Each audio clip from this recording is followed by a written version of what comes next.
아버님 등본 떼보니까요. 이 집 이제 제 명의로 돼 있네요. 며느리의 목소리가 이상하게 차분했다.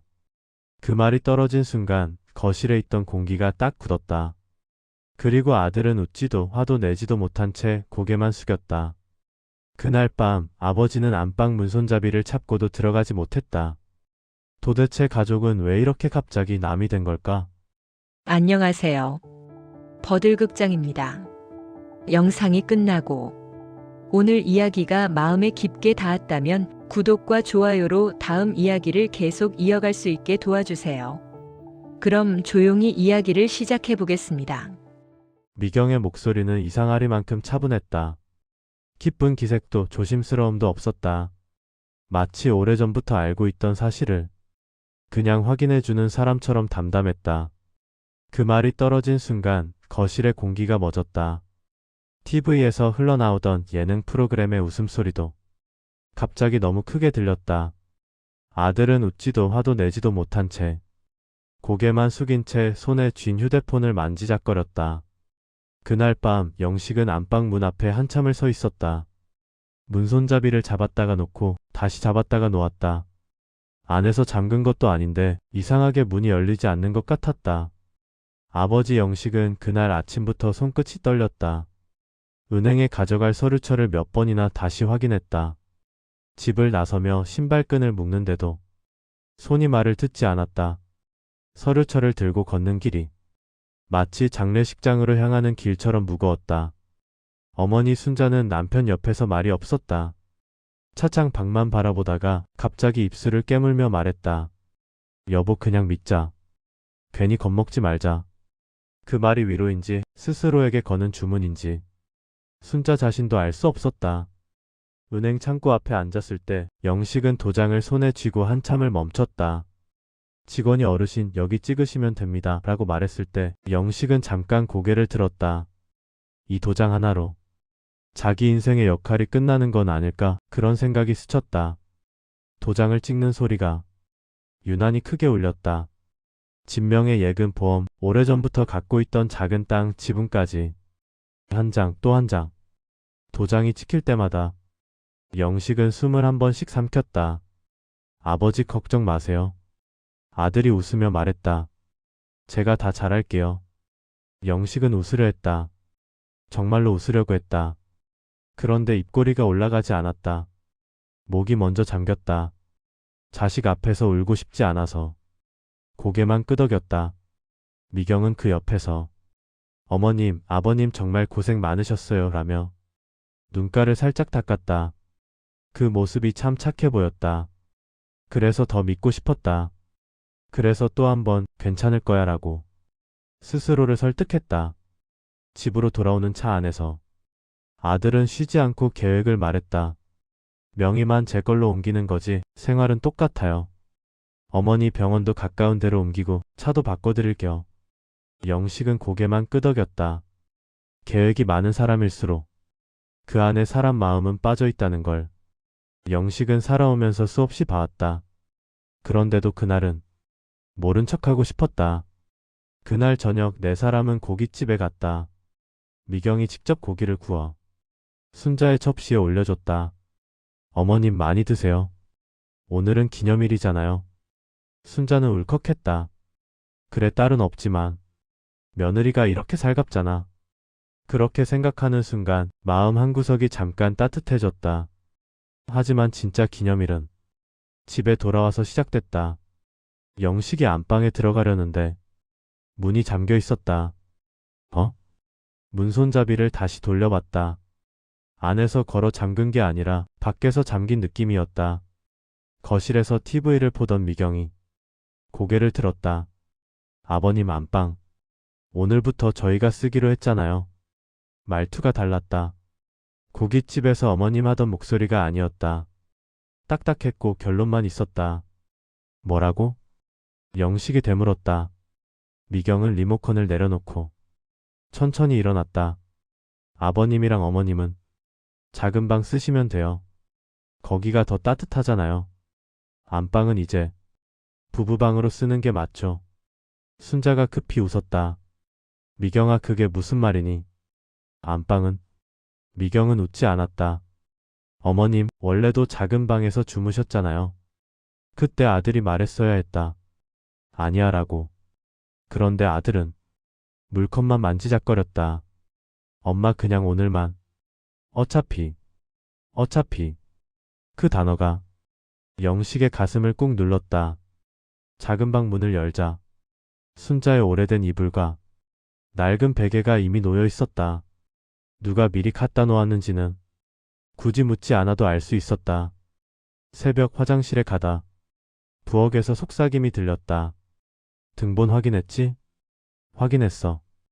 이제 우리 집이야. 그럼 이제 규칙 세우자. 그리고 미경의 목소리. 아버님은 고집만 세지 돈은 없잖아. 이제부터는 우리 말 들어야지. 영식은 그 자리에서 움직이지 못했다. 더 무서운 건 그 말을 들은 아들이 아무 말도 하지 않았다는 사실이었다. 그 침묵이 영식의 마지막 믿음을 조용히 그러나 확실하게 무너뜨렸다.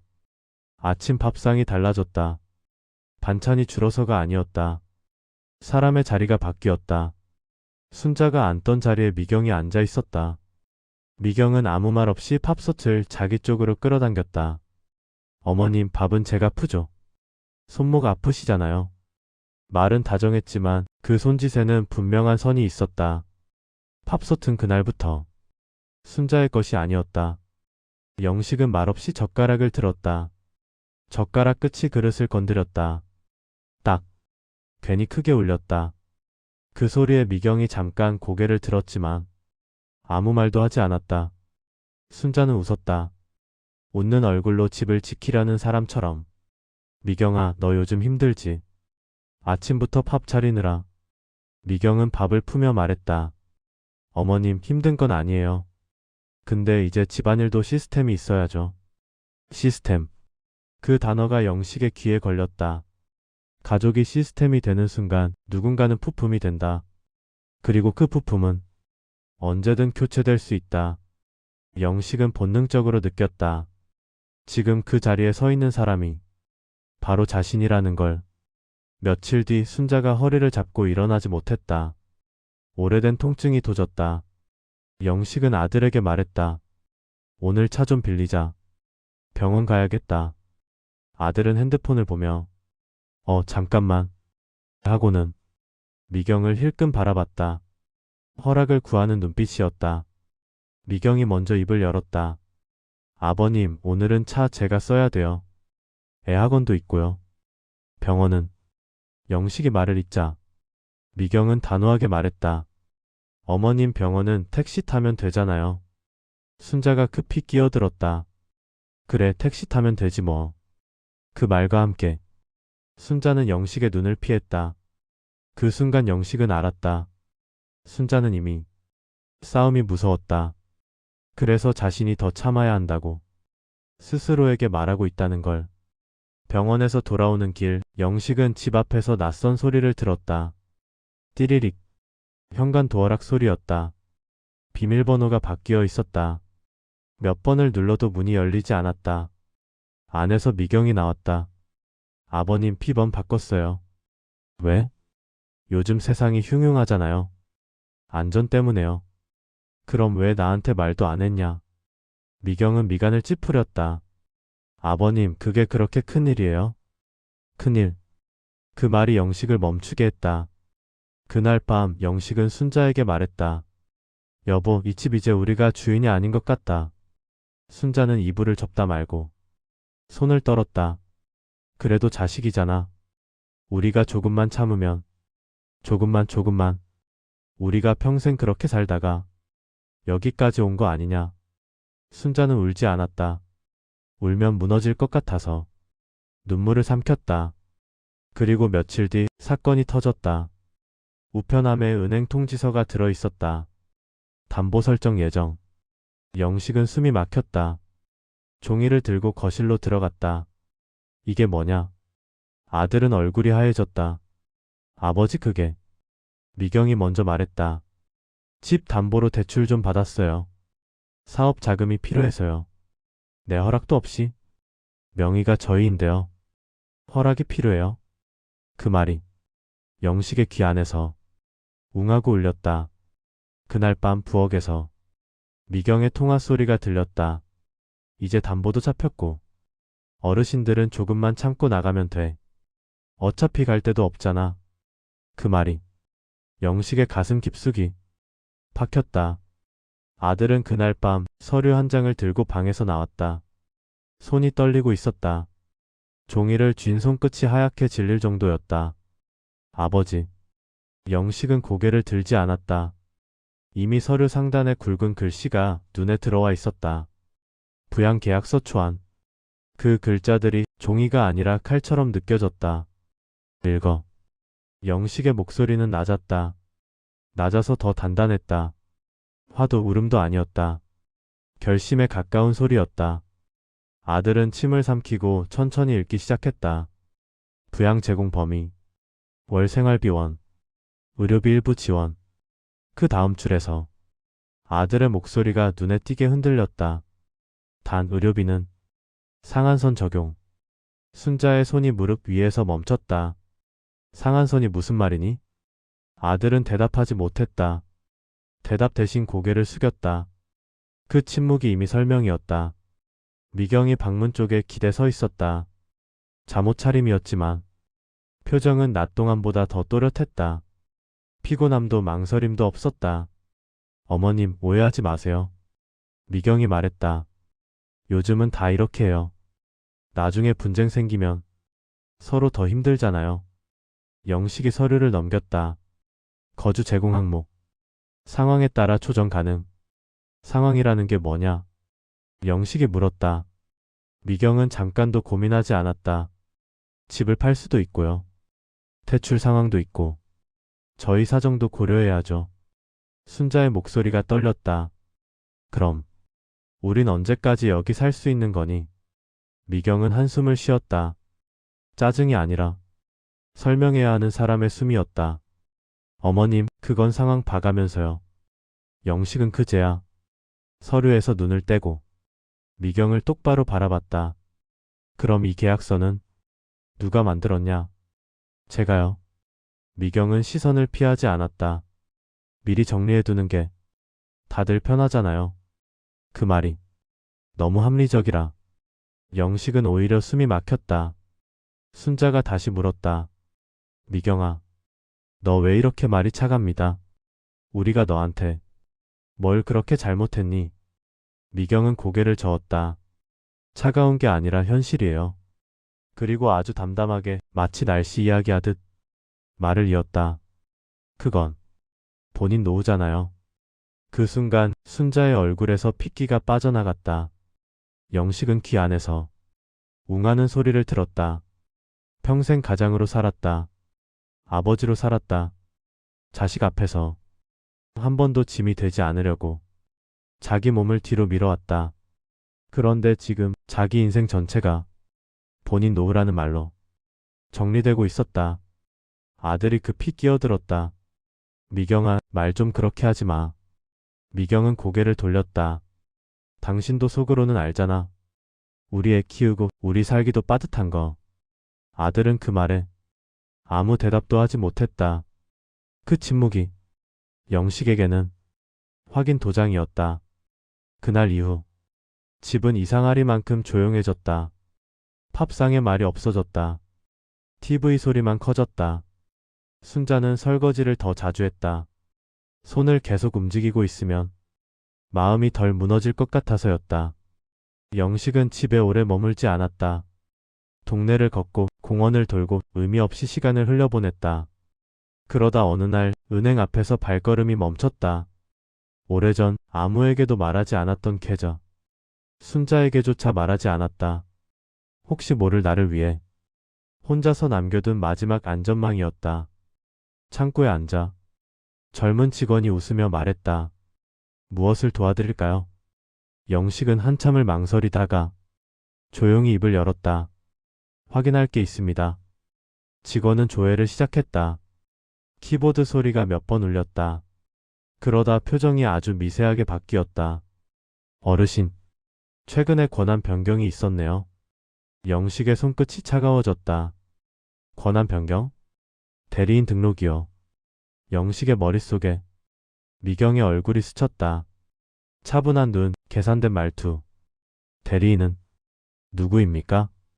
직원은 화면을 다시 확인했다. 며느님 성함으로 등록돼 있습니다. 영식은 고개를 끄덕였다. 놀랍지도 않았다. 이미 마음속에서는 알고 있었던 이야기였다. 그럼 이 계좌는요? 영식이 물었다. 직원은 잠시 화면을 넘기더니 말했다.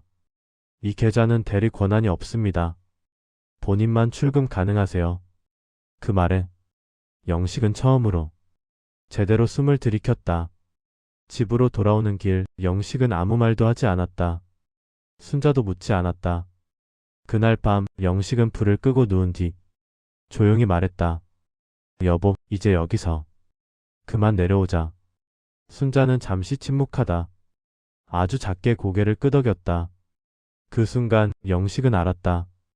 이 집에서 떠나는 건 패배가 아니라 마지막으로 남은 선택이라는 걸. 영식은 다음날 아침 눈을 뜨자마자 천장을 한참 바라봤다.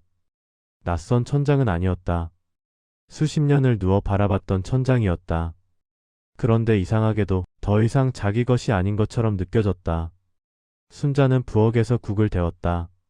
숟가락이 냄비 가장자리에 닿는 소리가 유난히 또렷했다. 아침 공기가 무거웠다. 아무도 말을 하지 않았지만 서로 같은 생각을 하고 있다는 건 느껴졌다. 여보. 순자가 먼저 입을 열었다. 진짜 나가는 거야? 영식은 국을 한 숟갈 뜨다가 멈췄다. 그래. 그 한마디에 순자의 손이 잠깐 떨렸다. 아들은 출근 준비를 하고 있었다. 양복을 입은 뒷모습이 어릴 때보다 훨씬 커 보였다. 그런데 그 등이 영식에게는 처음으로 멀게 느껴졌다. 아버지. 아들이 말을 걸었다. 조금만 더 생각해보면 안 될까요? 영식은 고개를 저었다. 생각은 이미 다 했다. 그래도 집은 여기잖아요. 그 말에 영식은 처음으로 아들을 똑바로 바라봤다. 여기는 집이 아니다. 아버지. 여기는 계약이 있는 곳이다. 아들은 아무 말도 하지 못했다. 그 침묵 속에서 영식은 확신했다. 아들은 이미 이 집을 가족의 공간이 아니라 관리해야 할 재산으로 보고 있다는 걸. 미경은 방에서 나왔다. 머리를 단정히 묶고 옷도 깔끔하게 차려입고 있었다. 마치 손님을 배웅하듯. 아버님, 어머님, 잠깐 쉬었다 오시는 거죠? 요즘 어르신들 잠깐씩 따로 지내는 분들도 많아요. 그 말이 붙잡음이 아니라 확인처럼 들렸다. 영식은 미경을 보며 말했다. 우리가 돌아올 자리 있긴 있냐? 미경은 잠시 멈칫했다. 아주 잠깐이었다. 그건 상황 봐서요. 영식은 고개를 끄덕였다. 더 들을 필요가 없었다. 짐은 많지 않았다. 작은 여행 가방 하나, 옷 몇 벌, 약봉지, 그리고 오래된 사진 한 장. 순자는 그 사진을 꺼내 들고 한참을 바라봤다. 젊은 시절 아들이 태어나기 전 둘이서 찍은 흑백 사진이었다. 이 사진은 가져가자. 영식이 말했다. 이건 우리가 시작한 날이잖아. 짐을 싸는 동안 집안은 이상하리만큼 조용했다. TV도 꺼져 있었고 라디오도 틀지 않았다. 마치 이별을 방해하지 않으려는 것처럼. 현관 앞에서 순자는 신발을 신다 말고 잠시 멈췄다. 발이 떨어지지 않았다. 여보, 혹시 우리가 잘못한 걸까? 영식은 천천히 말했다. 아니, 우린 늦은 거지 틀린 건 아니다. 문을 열자 익숙한 복도가 보였다. 수십 년을 오르내리던 계단이었다.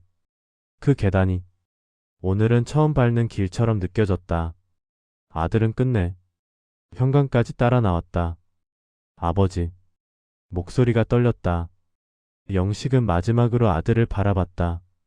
부모는 자식 인생의 짐이 되면 안 된다. 근데 더 중요한 건 자기 인생의 짐이 돼서도 안 된다는 거다. 아들은 고개를 숙였다. 울지도 말하지도 않았다. 그 침묵이 이별의 형태였다. 문이 닫히는 순간 영식은 느꼈다. 이 집을 나오는 것이 아니라 부모라는 역할에서 조용히 내려오고 있다는 걸. 엘리베이터 문이 닫혔다. 숫자가 하나씩 내려갔다. 그동안 영식의 인생도 같이 내려가고 있는 것 같았다. 1층에 도착했을 때 영식은 깊게 숨을 들이켰다. 숨이 막히지 않았다. 오히려 가벼웠다. 순자가 조용히 말했다. 여보, 나 무섭다. 영식은 대답했다. 나도. 근데 그래도 여기서부터는 우리 선택이야. 두 사람은 아무도 기다리지 않는 길을 천천히 걸어 나갔다. 그날 영식은 처음으로 누군가의 허락 없이 자기 인생의 방향을 정했다. 그리고 그 선택은 아프지만 분명히 살아있는 선택이었다. 원룸은 생각보다 작았다. 문을 열면 바로 보이는 부엌, 부엌을 지나면 곧장 방. 창문 하나, 낡은 장판, 오래된 냉장고. 그런데도 이상하게 숨이 막히지 않았다. 집이 아니라도 머물 수는 있겠다는 느낌이 먼저 들었다. 순자는 방 한가운데에 이불을 펴다 말고 잠시 멈췄다. 여기 좀 춥지? 영식은 고개를 저었다. 아니, 괜찮다. 그 말은 온도에 대한 대답이 아니라 지금의 상태에 대한 대답이었다. 첫날 밤은 잠이 오지 않았다. 익숙하지 않은 소리 때문이 아니었다. 너무 조용해서였다. 윗집 발소리, 멀리서 들리는 차 소리, 어디선가 울리는 사이렌. 그 모든 소리가 이제야 자기 자리로 돌아온 것처럼 또렷하게 들렸다. 여보. 순자가 이불 속에서 말했다. 나 무섭다. 영식은 잠시 침묵하다가 대답했다. 나도. 둘은 더 이상 말을 잇지 않았다. 그 침묵이 위로가 되는 순간도 있다는 걸 그날 처음 알았다. 며칠이 흘렀다. 아침마다 순자는 국을 끓였다. 많이 만들 필요는 없었다. 둘이 먹을 만큼이면 충분했다. 영식은 그릇을 닫고 쓰레기를 버리고 동네를 한 바퀴 돌았다. 누군가를 피해 다니지 않아도 됐다. 누군가의 눈치를 보지 않아도 됐다. 그게 이렇게 큰 차이일 줄은 미처 몰랐다. 순자의 허리가 다시 아파졌다. 약으로는 버티기 어려워. 병원에 가야 했다. 영식은 순자의 팔을 부축해 첩수대 앞에 섰다. 직원이 물었다. 보호자분은? 영식은 잠깐 멈췄다. 아들이 아니라는 걸, 굳이 설명할 필요가 없다는 걸 그제야 깨달았다. 남편입니다. 그 한마디가 이상하게 오래 남았다. 아버지도 장인도 부양 대상도 아닌 그저 남편. 순자는 진료를 기다리며 영식의 손을 잡았다. 여보, 그때 말 안 했는데. 뭐? 집 나올 때 나 진짜 무서웠어. 영식은 고개를 끄덕였다. 나도. 근데 지금은. 순자는 잠시 말을 멈췄다. 지금은 같이 있으니까 괜찮아. 영식은 그 말로 충분했다. 평생 지키려고 했던 게 사실은 이것 하나였다는 걸 그제야 인정했다. 며칠 뒤 아들에게서 전화가 왔다. 받지 않아도 됐지만 영식은 전화를 받았다. 아버지 잘 지내세요? 그래. 집이 좀 어수선해서요. 영식은 아무 대답도 하지 않았다. 언제쯤 돌아오실지. 그 말에 영식은 잠시 웃었다. 돌아간다는 말이 참 쉽구나. 전화는 그걸로 끝이었다. 미경에게서는 연락이 오지 않았다. 그 침묵이 오히려 솔직했다. 어느 날 순자가 빨래를 개다 말고 말했다. 여보, 나 우리가 실패한 부모 같지 않아. 영식은 잠시 생각하다가 말했다. 실패는 아니야. 우리가 너무 늦게 배웠을 뿐이지. 순자는 고개를 끄덕였다. 그래도 이제 알았잖아. 영식은 대답 대신 창밖을 바라봤다. 작은 나무가 바람에 흔들리고 있었다. 저녁이 되자 방 안에 불을 켰다.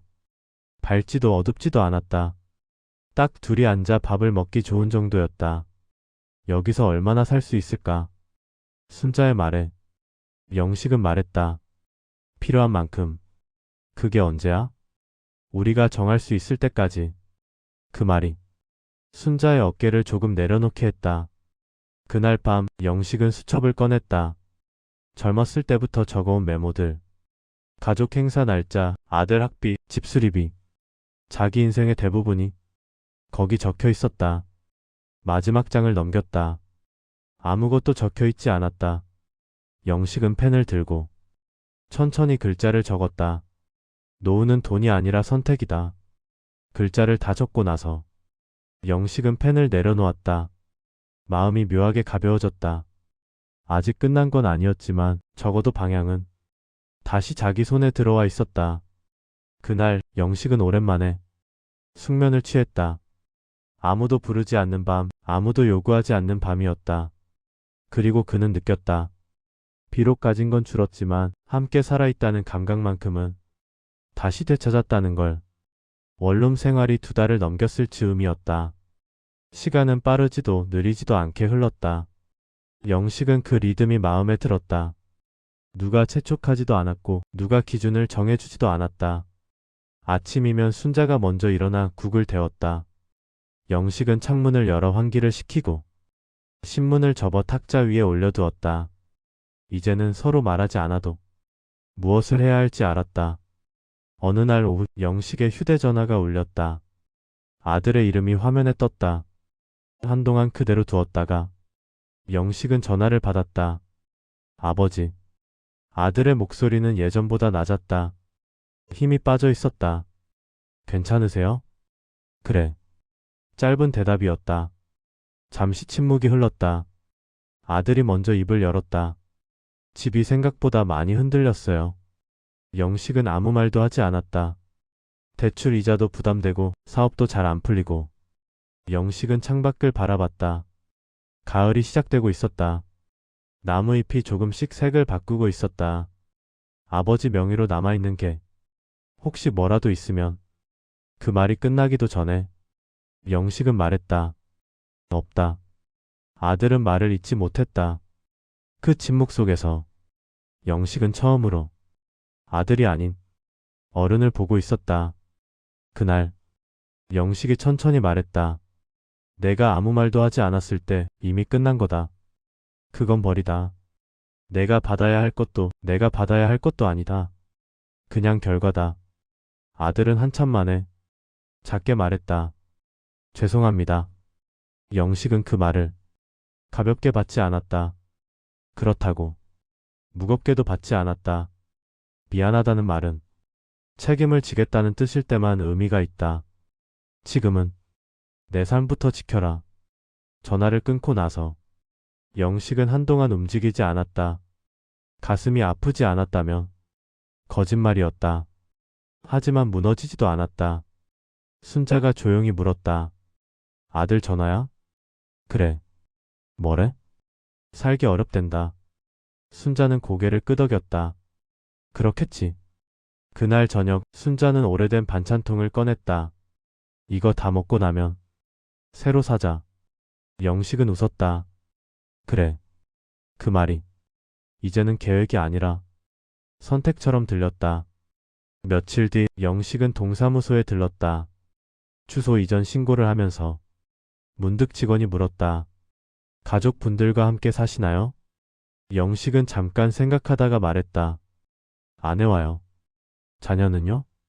따로 삽니다. 그 말이 이상하게 편했다. 집으로 돌아오는 길, 영식은 벤치에 잠시 앉았다. 해가 기울고 있었다. 그늘이 길게 늘어졌다. 영식은 수첩을 꺼냈다. 마지막 장에 적힌 문장을 다시 한번 읽었다. 노후는 돈이 아니라 선택이다. 그는 그 문장 아래 한 줄을 더 적었다. 그리고 선택에는 반드시 책임이 따른다. 그 책임이 누군가를 위한 것이 아니라 자기 자신을 위한 책임이라는 걸 영식은 이제 알았다. 그날 밤 순자는 조용히 말했다. 여보, 우리 잘 살고 있는 거지? 영식은 잠시 생각하다가 천천히 대답했다. 적어도 우릴 속이지는 않고 있잖아. 순자는 그 말에 미소를 지었다. 그 미소에는 후회도 기대도 과하지 않게 섞여 있었다. 불을 끄기 전 영식은 마지막으로 생각했다. 자식에게 모든 걸 주는 게 사랑이라고 믿었던 시간들. 그 믿음이 틀렸다고 말할 수는 없지만 그 믿음만으로 인생을 맡길 수는 없다는 걸. 그날 이후 영식은 더 이상 누군가에게 증명하려 하지 않았다. 부모로서도 가장으로서도 희생으로서도 그저 자기 삶의 주인으로 남아있기로 했다. 부모의 노후는 자식에게 맡기는 순간 선택이 아니라 부탁이 됩니다. 돈은 다시 벌 수 있어도 존엄은 한번 내려놓으면 되찾기 어렵습니다.